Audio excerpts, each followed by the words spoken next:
Halo Broensis, kembali lagi bersama gue Yonda Lohan. Dan kali ini masih di konten Habis Baca.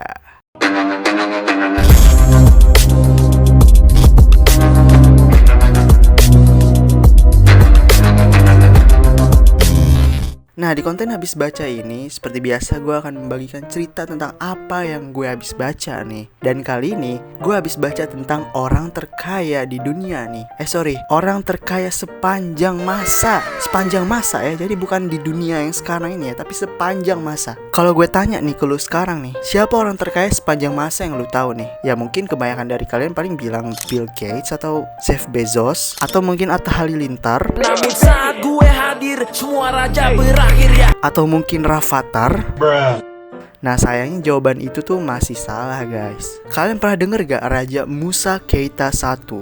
Nah Raja Musa Keita I ini memerintah Kekaisaran Mali. Julukannya adalah Mansa Musa, yaitu raja dari segala raja. Ya dari julukannya aja kita udah tahu ya betapa kayanya dia. Dia ini ngumpulin kekayaan yang bahkan menurut situs BBC kekayaannya itu di luar nalar. Jadi nggak masuk akal gitu ya. Kayak apa sih ini orang sampai nggak masuk akal kayak gitu? Tapi kekayaan hartanya itu cuma secuil doang dari peninggalannya nih. Nah kenapa sih Mansa Musa itu bisa kaya ya? Jadi gini ceritanya nih bro and sis. Buat tahu kenapa Mansa Musa ini bisa kaya, kita harus tahu dulu nih kondisi dunia di zaman pas dia berkuasa. Jadi kalau di zaman sekarang ini kan, negara-negara kaya itu kan ya negara Eropa, Amerika Serikat. Sementara wilayah Afrika itu kan ya punya kesannya ya lebih terbelakang. Nah kalau waktu itu nih di tahun 1300-an itu kebalikannya. Jadi sebagian besar wilayah Eropa tuh justru dilanda kelaparan dan perang saudara. Tapi kerajaan-kerajaan di Afrika dan dunia Islam tuh lagi berkembang-berkembangnya nih. Termasuk Kekaisaran Mali, tempat Mansa Musa berkuasa. Nah sebelum Mansa Musa berkuasa, Kekaisaran Mali itu sebenarnya udah kaya nih karena punya banyak banget cadangan emas dan garam. Nah si Mansa Musa ini mulai berkuasa di tahun 1312. Sebelum dia, bokapnya yang berkuasa, yaitu Raja Abu Bakar. Nah si Raja Abu Bakar ini ceritanya tuh dia mau menjelajah Samudra Atlantik nih. Jadi dia tuh mau mencari tahu nih di seberang sono tuh ada apaan sih. Ya kalau sekarang kan kita tahu ya seberang sana tuh benua Amerika. Tapi waktu di zaman itu belum tahu. Jadi orang-orang tuh pada penasaran nih, di balik samudra tuh ada apaan sih? Apa ada emas? Apa ada raksasa? Apa ada ujungnya? Apa ada surga? Atau ada apaan gitu ya nggak tahu. Nah tapi Raja Abu Bakar ini nggak pernah kembali nih. Jadi dia ngilang aja gitu udah nggak tahu kemana. Nah pindahlah kekuasaan Kekaisaran Mali ini ke si Mansa Musa. Nah ketika si Mansa Musa ini berkuasa di tahun 1312, dia tuh pinter banget nih ngurusin kerajaannya. Administrasinya bagus. Jadi nggak ada korupsi, nggak ada sembako dipotong 10.000. Ya kalau itu mah nggak tahu di mana ya. Untung negara kita emang baik-baik aja ya. Nah pokoknya si Mansa Musa ini top banget lah, raja yang top banget. Begitu dia berkuasa, dia langsung ambil alih tuh kota yang paling dekat, yaitu kota Timbuktu, dan membangun kota-kota lain juga. Dia juga megang kendali atas rute perdagangan nih antara Laut Mediterania dan Afrika Barat. Nah itu rute perdagangan yang penting banget tuh. Terus lanjut luasin perbatasannya sampai gede banget kekaisarannya tuh. Udah luas, kaya akan sumber daya alam kayak emas, garam. Ya pokoknya sama kayak kita lah Indonesia ini ya. Pokoknya sumber daya alamnya itu dikelola semua deh. Tapi sebenarnya Kekaisaran Mali itu nggak terkenal ya, karena letaknya tuh jauh di tengah Afrika. Nah baru boomingnya tuh, ibaratnya kalau zaman sekarang tuh ya baru viralnya itu di tahun 1324.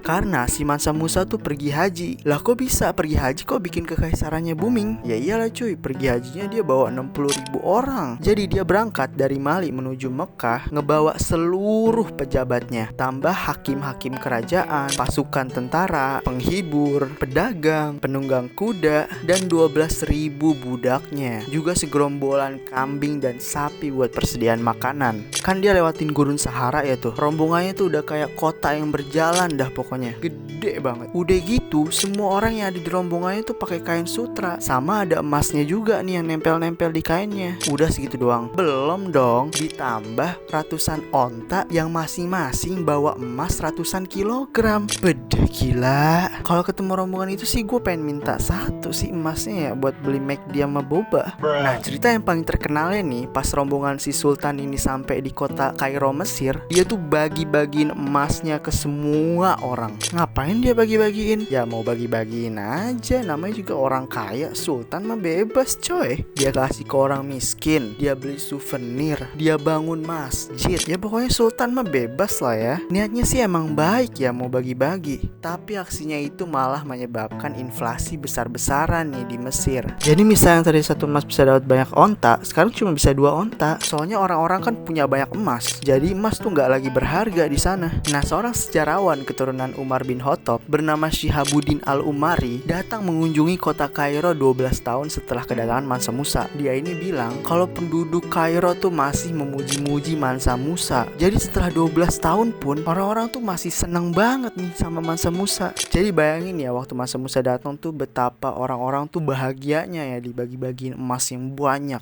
Perjalanannya Mansa Musa ini tercatat memakan waktu lebih dari 1 tahun. Jadi dia tuh jalan, berhenti, bangun masjid, bagi-bagiin emas, bangunin orang rumah, belanja-belanja. Ya pokoknya selama di perjalanan tuh ngambur-ngamburin emas aja tuh. Sultan mah bebas ya. Emangnya kita parkiran 2000 aja ogah banget bayar.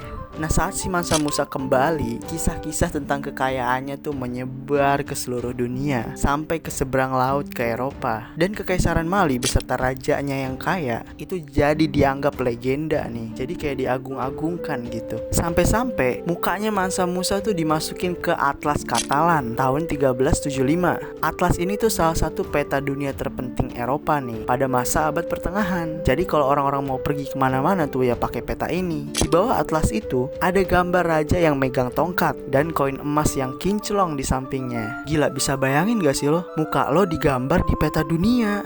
Jadi kalau lo mau ke Afrika Tengah tuh bilangnya bukan gue mau kesini ya ke Afrika Tengah. Bukan, bilangnya gue mau ke Mansa Musa ya. Nunjuk fotonya. Luar biasa sekali ya. Tapi kekayaan materi itu bukan satu-satunya yang dikejar oleh si raja ini. Karena Mansa Musa seorang muslim yang taat, dia juga sangat perhatian nih sama kota Timbuktu. Dia jadiin kota itu pusat belajar agama. Dia bangun tuh masjid yang megah banget, yang sampai sekarang pun masih ada masjidnya, yaitu Masjid Gingereber. Bangunnya datengin arsitek dari Andalusia atau yang sekarang tuh Spanyol. Jadi dari seberang laut datengin arsitek tuh. Dia juga bikin universitas yang besar banget. Jadi akhirnya para penuntut ilmu di dunia nih jadi tertarik tuh buat belajar di Mali. Akhirnya kota Timbuktu tuh jadi pusat ilmu pengetahuan dunia. Jadi kotanya tuh jadi paling canggih waktu itu. Pokoknya di bawah kepemimpinan Mansa Musa nih, Kekaisaran Mali tuh jadi tempat tinggal yang makmur banget. Setelah Mansa Musa meninggal di tahun 1337 di usia 57, kerajaannya kemudian diwariskan ke putra-putranya. Nah sayangnya putra-putranya ini gak bisa menjaga kekayaan Kekaisaran Mali dan juga keutuhannya. Akhirnya banyak daerah-daerah yang memisahkan diri dan akhirnya kerajaan itu pun runtuh. Sampai sekarang kita masih bisa lihat kok di Mali peninggalan-peninggalan dari Mansa Musa, makam, perpustakaan, masjid. Ntar kalau ke Mali lihat aja dah tuh. Kapan ya? Keluar Pulau Jawa aja belum pernah gue. Nah pada abad ke-19 Mali tuh jadi mitos di Eropa. Mitos kota emas yang hilang gara-gara cerita si Mansa Musa ini yang bagi-bagiin emas. Jadi mereka mikirnya tuh kota Kekaisaran Mali tuh emas semua. Akhirnya Kekaisaran Mali tuh jadi inceran para pemburu, penjelajah dari Eropa. Mereka berlomba-lomba buat nemuin kota emas itu. Tapi ya akhirnya gak ada kota emas. Ada emas-emas jamet Afrika. Ngiler juga ya lihat kekayaannya Mansa Musa. Kalau kalian punya kekayaan di luar nalar kayak gitu, kalian mau ngapain nih guys? Komen di bawah ya. Kalau gue sih mau nyetok boba sama McD dah, sama Pizza Hut juga boleh sih.